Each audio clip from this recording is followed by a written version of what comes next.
Snapchat unlocked its own true potential in the summer of 2016 when it completely revamped Discover, a section of the app featuring curated, branded content that is individually geared toward each user's preferences. It combines the best of social networks, television, and magazines to deliver an all-in-one news and entertainment package that is easy to customize. Huge brands such as BMW, Gatorade, and T-Mobile have gotten in on the platform's potential for advertising, while content partners such as CNN, ESPN, Cosmopolitan, Vogue, and BuzzFeed, to name a few, provide a huge array of content streams to choose from. Shared content includes not only snaps but articles and featured videos. Response from users has been overwhelmingly positive, and it's likely that Discover will undergo more tweaks in the future.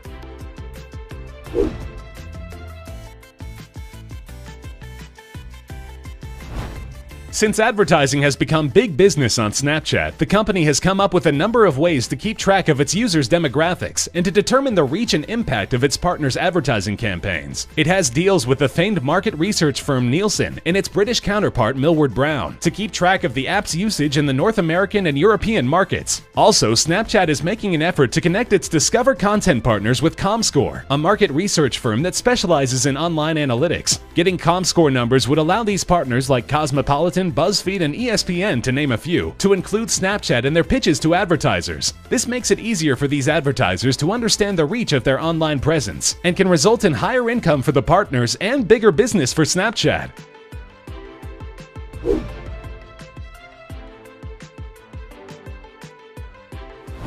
The rise of Snapchat came just as Facebook was attempting to position itself as the dominant social network on the planet. In April 2012, Facebook purchased Instagram for $1 billion, ending any threat posed by its rising popularity. Facebook CEO Mark Zuckerberg was rumored to have offered the same amount for Snapchat at about the same time, but the offer was said to have been turned down. Then in 2013, Facebook made an offer that was seemingly impossible to refuse. Zuckerberg tripled his original offer to $3 billion, an astonishing amount for a social media platform. Keep in mind that around that same time, Disney acquired Marvel Studios, the production company behind the most financially successful film franchise in history, for $4 billion. The only thing more surprising than the offer was Snapchat's response. Once again, Zuckerberg's offer was turned down. In 2014, Snapchat CEO Evan Spiegel told Forbes magazine, "There are very few people in the world who get to build a business like this. I think trading that for some short-term gain isn't very interesting." Spiegel was criticized by tech insiders at the time, but as of mid-2016, Wall Street experts were reporting that the company is now valued at roughly $20 billion.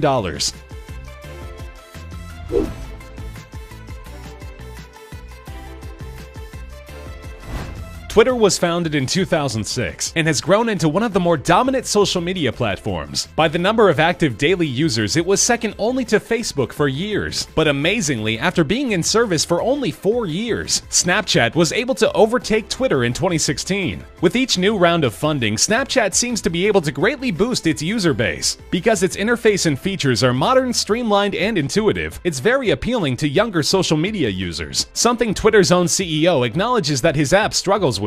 While similar apps like Instagram and WhatsApp have been absorbed by the Facebook giant, Snapchat has been able to remain its own entity and increase both its user base and its value as a company, while introducing innovative new features that its competitors have struggled to keep up with.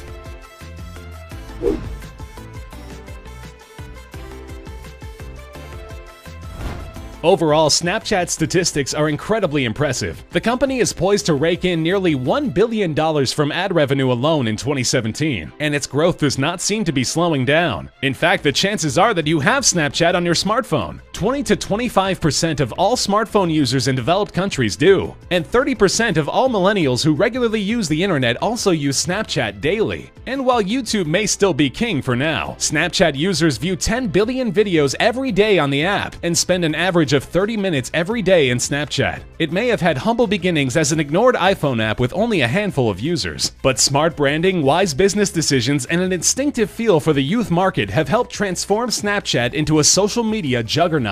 Facebook may still be leading the pack, but with over 150 million users and counting, it may not be long before it's seeing Snapchat in the rearview mirror.